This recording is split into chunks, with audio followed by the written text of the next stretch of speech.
At the Mail, I was often the fall guy, the fellow who was either volunteered to do things in contests and promotional affairs, or I was volunteered, I think, on occasion. I rode in a bike race round Trafalgar Park and led all the big guns of the national track championships for one round. The second round, I finished up about 250 meters back, absolutely pooped. I did a bungee jump at the show one year, before bungee jumping was the in thing. That was off a crane in front of a crowd of about 10,000 people, I think. And he was wanting a volunteer, and so I volunteered. The next year I did a skydive, one of those double skydives, and landed in the middle of the arena out there. But the challenge that I think I enjoyed most of all was the elephant race up Trafalgar Street. My opponents were the Radio Nelson announcer Mike Coyle and the public relations officer Sean O'Hagan. And there were 3 elephants. For a couple of hours before the race, Dora helped me plaster myself all over with brown makeup, and then I put on a white turban and a white dhoti, which she had made for me from an old sheet. And fortunately, I don't think many of the public recognized the scrawny Indian who was astride the biggest elephant at the back mark. Anyway, we started off down at Bridge Street, and I was about 30 meters behind the other 2 and thought, how the hang, and finished up at Hardy Street 30 meters ahead of them. Gosh, those animals can travel. The mahout was absolutely racing to keep up with us. And I'll tell you something, it's a much smoother ride than riding on a jogging horse. But from horses to heroes, for no good reason, 2 of my heroes, as you may have guessed by now, Jerome Kern and Oscar Hammerstein. And here's a little song which is not terribly well known, but came from a show, a 1939 show called Very Warm for May.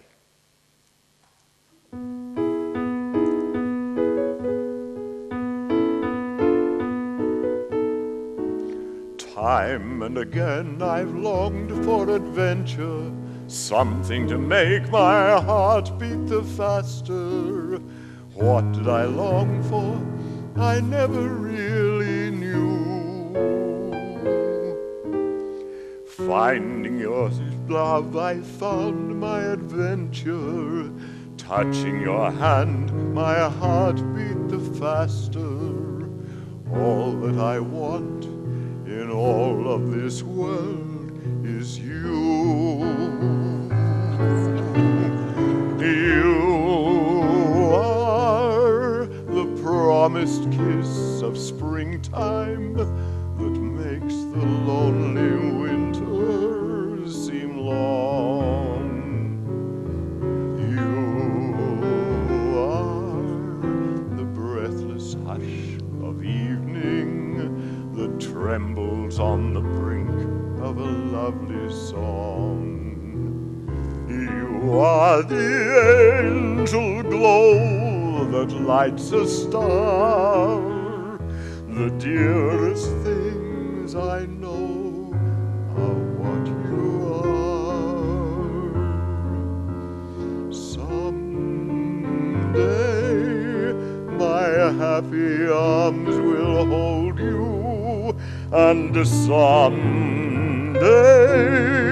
I'll know that moment divine when all the things you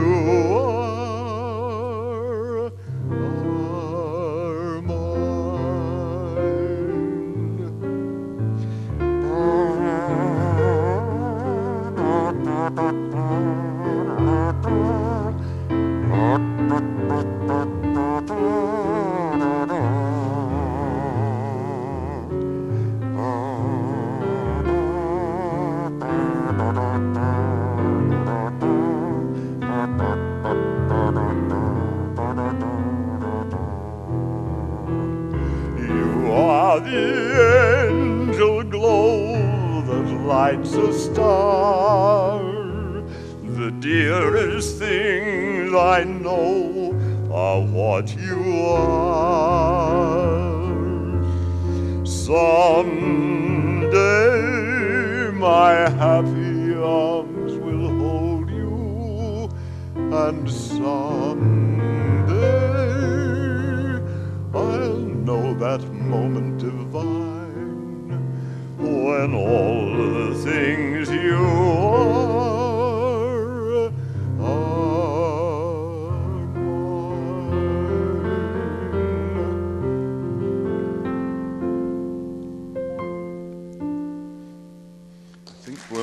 I think we'll move on a bit. You'll see how.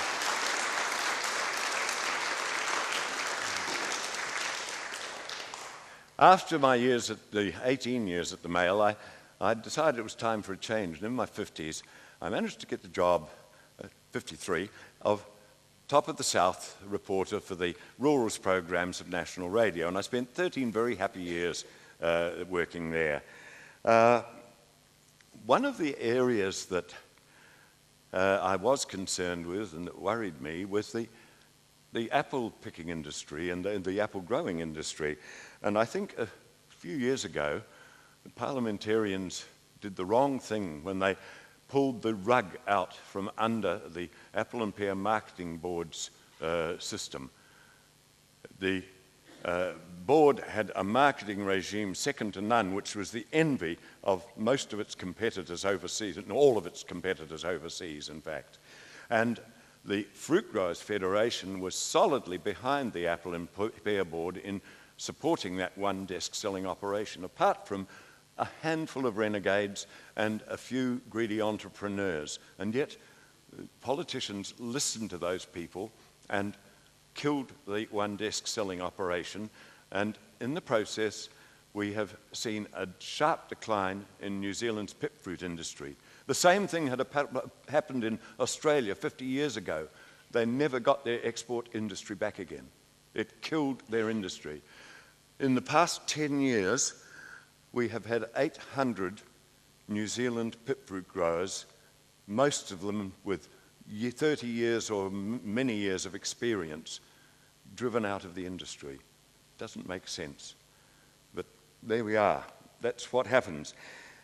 Anyway, we have seen the tobacco industry disappear and the grape growing industry arrive.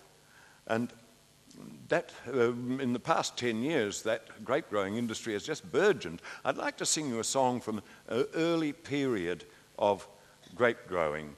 It's called Simon the Cellarer.